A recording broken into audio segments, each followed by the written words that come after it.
प्रेमी बंधुओं, संतों ने बड़ा मर्म छिपा के रख दिया है, लेकिन इस मर्म का उजागर मेरे भीतर कैसे हो, बस ये सवाल लिखा है सब कुछ।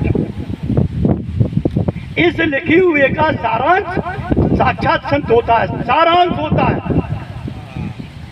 संत स्वयं ही सारांश है, जो इस अंश से मिला देता है और अंशी से का जतन देता है।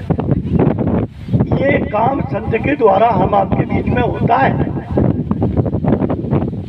देखो, अभी जो बात हो रही थी, हमारे संचालक भाई ने भी कहा था, आज्ञाचक्र और गोदाचक्र, जिस समय ये पिंड हम आपको मिला, बहुत से ऐसे हैं 100 में कोई करोड़ों में एक आध ऐसा होता है जिसका पिंड माँ के गर्भ से बाहर हो जाए तब उसमें वो प्रवेश करे, नहीं तो 100% गर्भ में ही शरीर को धारण करते हैं जाके।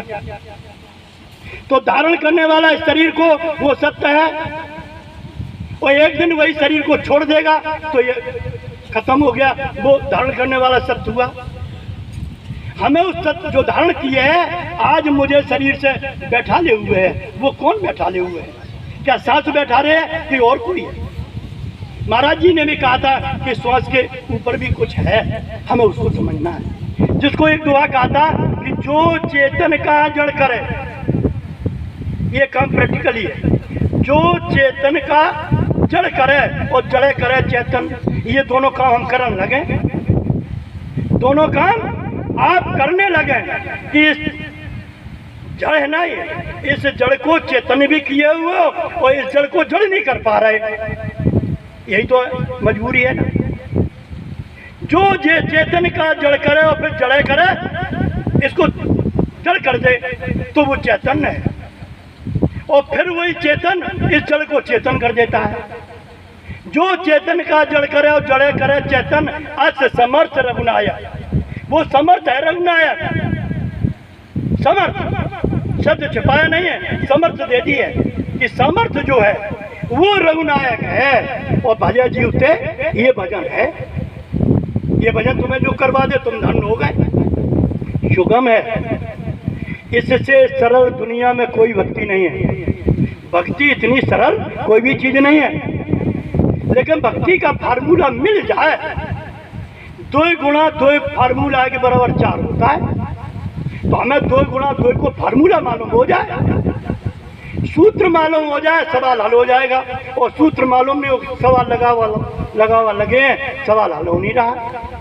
हल करना है मुझे मेरे गुरु जी कहते थे, स्वामी जी मेरे दादा दयाल कहते थे कि मन माने ये बल इंद्रियों के साथ है। तो वे कहते थे जब मन का साथ छोड़ दो। अब बता, उन्होंने तो कह दिया तो हम पे आपका छुट गया। इसका मतलब है इस घेरे से बाहर निकलो। इस घेरे से ये मेरा फैला हुआ जो प्राण इन्हीं में तो आगे फैल गया है, इससे हमारा उपराम हो जाए, उपदेश हो जाए, मेरा प्राण उपदेश में चला जाए, अपदेश से हट जाए, अधोगत से ऊर्ध्वगत में चला जाए। यही तो है ना, गति वाले करने वाले आप बीच में खड़े हो। एक तरफ अधर्म, एक तरफ धर्म है, एक तरफ असत्य, एक तरफ सत्य है, एक तरफ सार है, एक तरफ असार है, एक तरफ पाप है, एक तरफ परम पुण्य है, एक तरफ इंद्रियां हैं, एक तरफ इंद्रियों से परे है। हमें किधर जाना है? तय करना पड़ेगा नहीं। और तुम ही जाने वाले, तुम ही नीचे खेल रहे, तुम ही ऊपर खेलना है। हम ही लोक में खेल रहे, हम ही को परलोक में खेलना है, इसी शरीर में रहते हुए। शर्त ये है, इस शरीर में हम बने रहे और परलोक में खेलने लगे। ये है साधुओं संतों का सद्मार्ग। सद्मार्ग चले, हमें तो पता लगे कि इस समय मेरे पास असत नहीं है, संसार नहीं है। जब हम संसार से परे हैं तो हमें तो पता लगेगा कि हमें संसार से परे सिर्फ ये है और संसार नहीं है। उमा सुनो यह अनुभव अपना कि सत्य हरि है इसमें, लेकिन सत्य का भजन करे, हरि सत्य की ओर जाए। सत्य हरि भजन, हरि को भजना है कहाँ? सत्य की ओर। और जब हरि सत्य की ओर भागेगा तो फल क्या होगा? जगत सब सपना।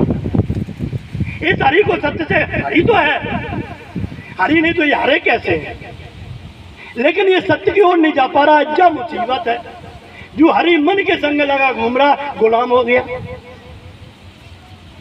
इसलिए इस हरि को गुरु मिले तो हरि को सत्य से लगा दिया जाए।